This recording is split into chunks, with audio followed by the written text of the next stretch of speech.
ओम शांति। आज की प्रेरणादायक कहानी 35। गुरु और शिष्य। एक गुरु थे। जब वे बूढ़े हुए तो उनको चिंता होने लगी कि मेरे जाने के बाद मेरा स्थान कौन लेगा। एक व्यक्ति उनके पास आया। वे स्वभाव से बड़ा चंचल था। वे बोला, गुरुजी, मैं आपको अपना गुरु बनाना चाहता हूँ, आपके पास रहना चाहता हूँ।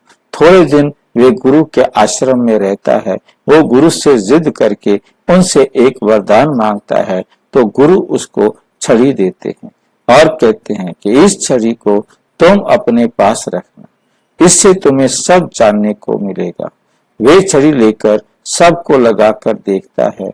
उसमें सबके अवगुण दोष ही देखता रहता है, लेकिन उसके मन वहां कुछ लगता नहीं।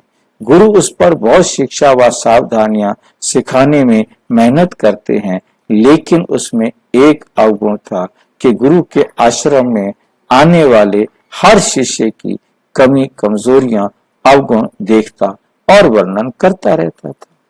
उनको कहता कि आप लोग बहुत अवगुणी हो।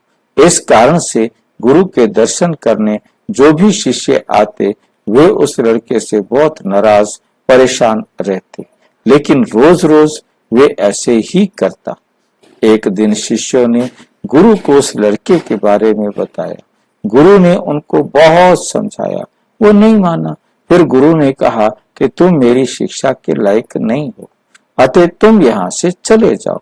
परंतु उस लड़के ने कहा कि गुरुजी, मैं सुधर जाऊंगा, आपको छोड़कर नहीं जाऊंगा। गुरुजी ने भी उसे क्षमा कर दिया, परंतु उसकी पर निंदा की आदत नहीं छूटी। एक दिन उस लड़के के मन में ख्याल आता है कि अभी तक ये छड़ी सभी शिष्यों पर आजमाई, क्यों ना आज इसे गुरुजी पर आजमाया जाए। ये सोचकर वे गुरुजी के पास जाता है। उस समय गुरुजी सो रहे थे। वो छड़ी लगाकर देखता है तो उसे उस दिन गुरुजी के मन में उसके प्रति क्रोध रहता है, जो वे उस छड़ी से देखता है। ये क्या, सब में दोष हैं, लेकिन मैंने जिसको गुरु बनाया उनमें भी इतने दोष हैं, तो क्यों इनको गुरु बनाना चाहिए। चलो, इस आश्रम से यहाँ रहना ठीक नहीं है। सवेरा होते ही वो गुरु के पास जाता है विदा लेने के लिए और सारी बात बता देता है। गुरु जी उसको कहते हैं, ठीक है, तुम जाओ, लेकिन जाने से पहले तुम ये छड़ी खुद को भी लगा कर देखो।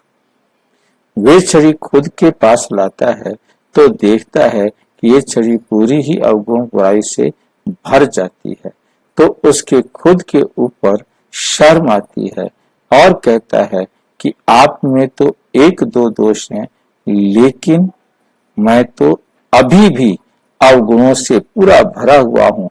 फिर पश्चाताप करता है, आगे से मैं ऐसा काम नहीं करूंगा, ऐसा वायदा करता हूं। यहाँ छड़ी की बात नहीं है, अवगुण दर्शन की आदत, दूसरे के अवगुण देखना, दूसरे की कमियों को देखना। परमपिता परमात्मा समझाते, जब आप दूसरे के अवगुण और कमियां देखते हो, वे अवगुण और कमियां आपके जीवन का हिस्सा बन जाती है। इसलिए किसी के भी अवगुण और कमियां देखनी ही नहीं है, चर्चा करनी ही नहीं है। इसलिए आप इन श्रेष्ठ गुणों को अपने जीवन में लाना चाहते हैं तो सर्वगुण संपन्न परमपिता परमात्मा से उन गुणों की धारणा के लिए बहुत अच्छा तरीका विधि सीख सकते।